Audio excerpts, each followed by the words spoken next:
joining us here at our nice location on the patio overlooking, what is this, the 9th green here, Coach? The 18th? What is this? 18th right here. 18th? First tee. Okay. Coach Craig Neal joining us. How you doing this morning?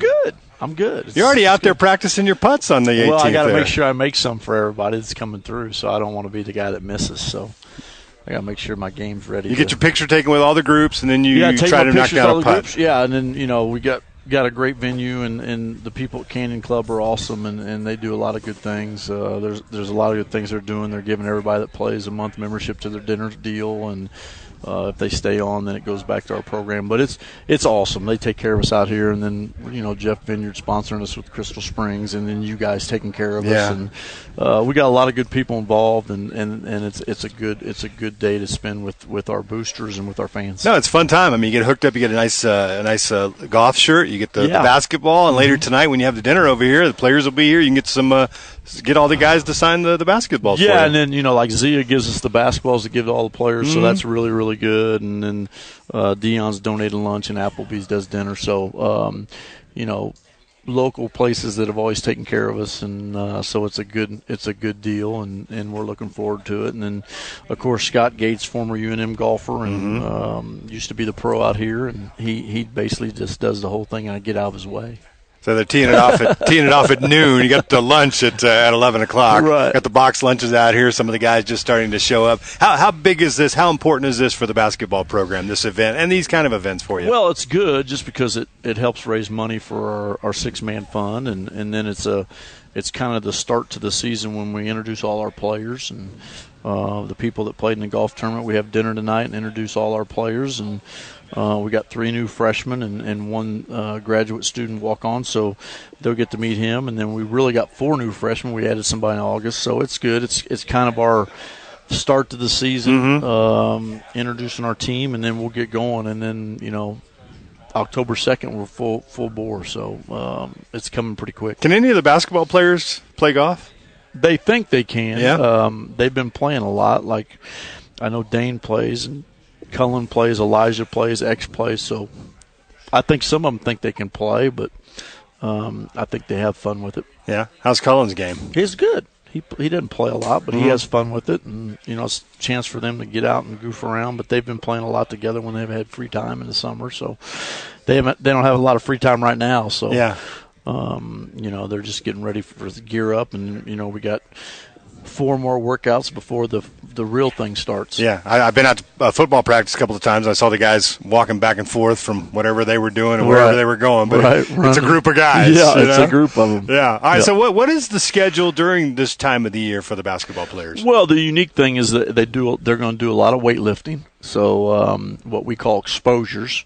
So they have 3 exposures to 4 exposures a week on their own, all individually based, and then we're allowed to do 2 hours with them a week. So, like this week we'll practice tomorrow for an hour, and then we'll practice Wednesday for an hour, and then Friday they'll do a skill development deal where they do it on their own, which is voluntary, and guys just getting in the gym working on their game. And then next week it's very similar. Next week we'll have workouts, and then the unique thing is their last workout will be Monday or Tuesday of the next week, and I give them like 4 or 5 days off before October 2nd, just because I think they got to clear their mind, take care of school, and get away from it before they get ready to get on the grind. We're talking with Lobo basketball coach Craig Neal, special edition of the Locker Room. We're going to be here until noon. Here is the Canyon Club, site of the 6th man annual golf tournament. What are you looking for this time of the year when you're out with the guys and you're practicing and those kind of things? Well, I think the biggest thing is you're trying to develop them and do some skill set that's going to help them when we get ready to play games. We didn't shoot the ball very good last year, Bob. I mean, this is the first time that we scored, I think, 61 points a game, and we've never been that low. You shot 40% from 2 and 30% from 3, and then all-time low in free throw percentage. So we spent a lot of time with the free throws and working on our shooting, and I think with the guys we added and the guys we got coming back that sat out last year, then I think that's going to help us with the weaknesses that we had.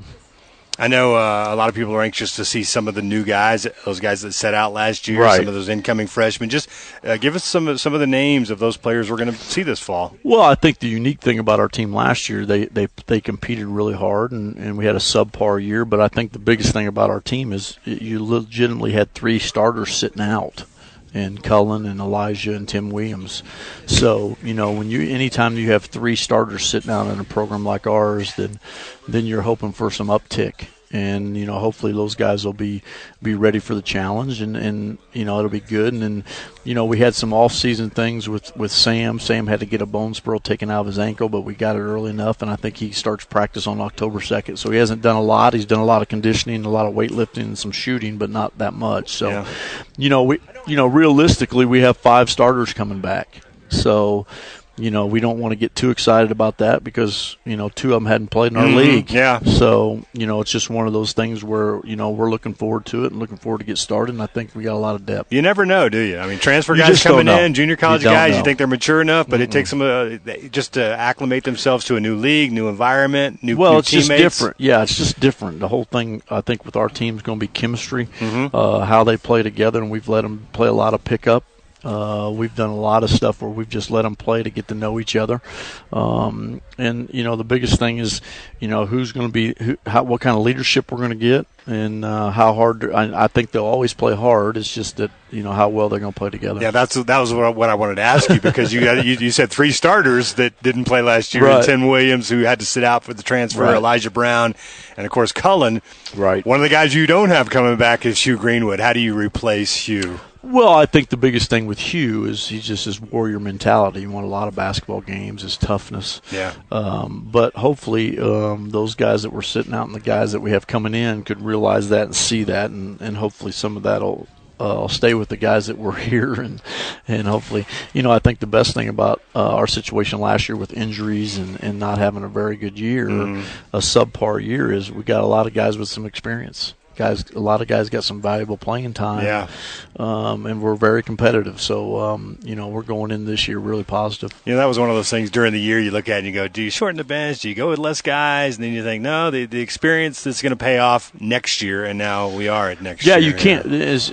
Everybody, I got a lot of assistant coaches in town, so, and everybody, they wrote some articles about us this week saying, that we're top 10 team that can turn it around, and that I was criticized. I'm criticized when we win, so it's nothing new. No. I mean, it's part of it, but I think one of the things is we just got to continue to get better. I mean, it's a process, and we knew it was coming, and it's just one of those things. But it's kind of hard to shorten the bench when you're not having a really, really good year and you're not competing for a championship when everybody deserves to have an opportunity because nobody's tearing it up. Hey, here's your opportunity. Go out there and show me what you can do. Exactly. I'm with you on that. I mean, it's hindsight. You look back, armchair quarterback, and all the assistant coaches in town. Yeah. You know that. And I've got that article you were talking about. I mentioned it last week on the show. Lobo men's basketball team getting a little early preseason love from ESPN. They're talking about the top 10 or 10 programs that are ready to make a turnaround.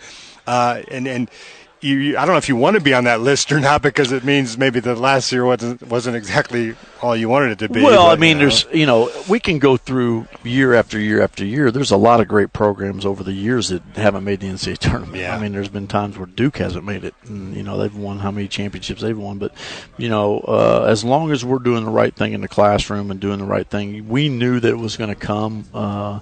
In a program like ours, there was going to be a cycle. Anytime you lose Kendall Williams and Alex and Cam and Tony in a 1-year span, there's going to be a cycle.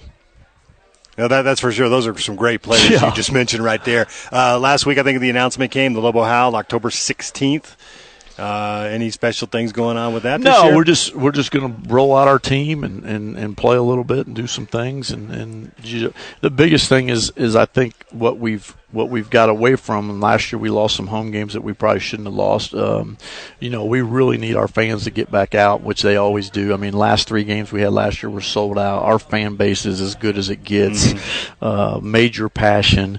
And, I think our guys will play with that same passion. So we're going to need their support. We're going to be filming a lot of stuff for ESPN that'll be shown the following week. So as many people, I think last year we had around 10,000. We want to try to make it as big as we can and get as many people out as we can. Plus, it's free.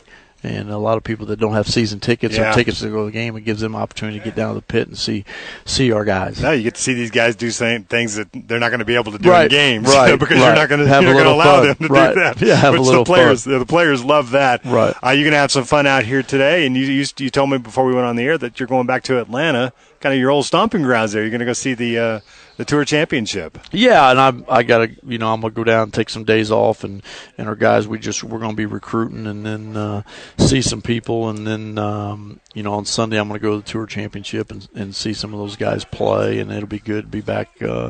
East Lake, I got to play a lot of play at that course a lot when I was in school, because that's where the golf team had their fundraiser that we played in, and so it's good. I'll go down there and spend some time, and we got a lake house down there, so it'll be good to get away for a couple of days and see that. It's always interesting, and spend some time with some people we know, and I'll go down and spend some time with Butch Harmon and those guys that we know, and Noda's going to be there, so Noda's going to show us around, and so it'll be a lot of fun for me. But this is your last opportunity to break the clubs out, right? And then you got to put them away for a while. Yeah, I'll put them away for a while. So this will be probably about the last time. Maybe a couple more times. You got to hit some shots out here. No, I won't hit any shots, but I've got a couple days before we start on the second that I'll probably hit some balls. I got you. So you just get those last couple of rounds in, right? There'll be a couple more rounds in before that. This is just, I work on my putting. I just putt the whole day. I don't get to hit any balls. I might chip some, but in the next 10 or 12 days, I'll figure a couple places to play. How about Jason Day, huh? Pretty good. He's pretty good. So that just, it all fascinates me, and that's one reason why, I've become really good friends with Butch, because he's the number one teacher in the world. And my whole thing with talking to him is how do you coach different people, and that's what we have to do. We have to coach 14, 15, 16 different kids, different personalities, and how each of them tick, and how do you put it in a team. So it's kind of what they do at the President's Cup and what they do at the Ryder Cup, but it's unique how you coach different individuals. Yeah, and real quick if we can, is you bring this up because now you're head coach now, a couple of years under your belt. Right. The difference between being that head coach and being the assistant guy when it comes to one-on-one with your players. Right. I think Bob, I told you this before when you're assistant coach, you're like uncle.